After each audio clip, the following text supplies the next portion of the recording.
بنية انخطبت وفرحت، ايش قالوا لها؟ الله يعينك على التعب والخدمه، راحت ايام من دلال، ايش ورطك؟ والنتيجة ترسخ ببالها الزواج خدمة وتعب، وقفلت ما تتزوج.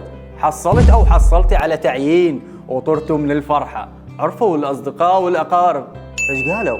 الله يعينك على قعده الصبح والالتزام. وهمين طيروا الفرحة من عيونك وكرهوك بالوظيفة، نجحت بمرحلة وحصلت على شهادة وفرحت، فايش قالوا؟